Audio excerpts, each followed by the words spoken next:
बहुत सुंदर तुलसी माता जी के गीत लेके आई हूँ। आप लोग सुनिएगा ज़रूर। आप लोग के अच्छा लगे तो वीडियो के लाइक, चैनल के सब्सक्राइब जरूर कीजिए। आप लोग के दिल से धन्यवाद।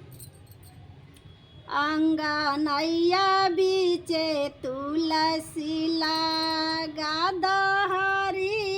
अंगनैया बीचे तुलसी लगा दहरी, अंगनैया बीचे तुलसी लगा दहरी, अंगनैया बीचे तुलसी लगा दहरी,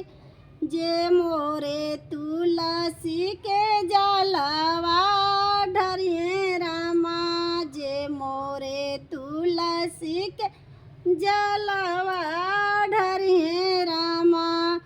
जन्मे जनमे सुख पइहे हरि, अंगनैया बीचे तुलसी लगा दहरी, अंगनैया बीचे तुलसी लगा दहरी, अंगनैया बीचे तुलसी लगा दहरी, अंगनैया बीचे तुलसी, जे मोरे तुलसी के अगरबत्ती दिखाइए रामा, जे मोरे तुलसी के अगरबत्ती दिखाइए रामा, अनधन सोना हो पइहे हरि,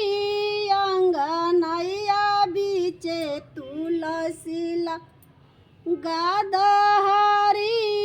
अंगनैया बीचे तुलसी लगा दहरी,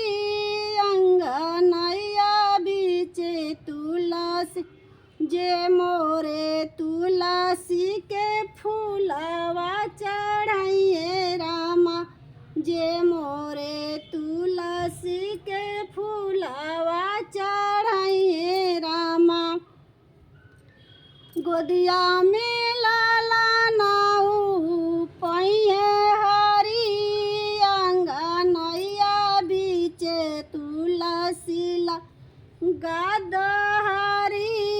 अंगनैया बीचे तुलसी लगा दहरी,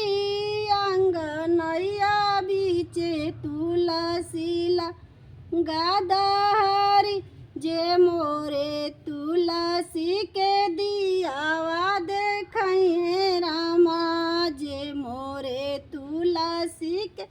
दियावा देखइए रामा, जन्म जन्म ये हवा तरई,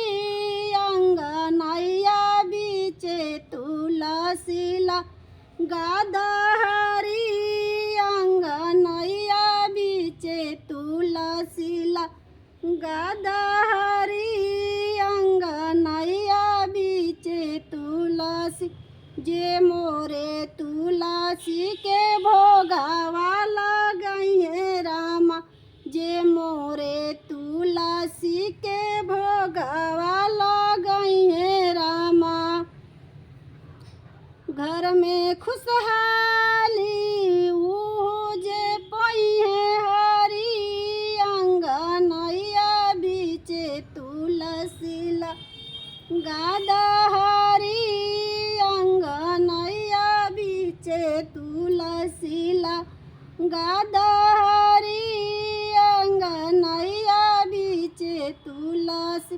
जय मोरे तुलसी के आरती दिखाइए रामा, जय मोरे तुलसी के आरती उतरिए रामा, रोग बियाद सब उनकर हरि, अंगनैया बीचे तुलसी लगा दहरी, अंगनैया बीचे तुलसी लगा दहरी, अंगनैया बीचे तुलसी। जय हो तुलसी माता जी। सबके रक्षा करी, हमरो के रक्षा करी, हमारे परिवार के रक्षा करी। जय माता जी, जय माता जी।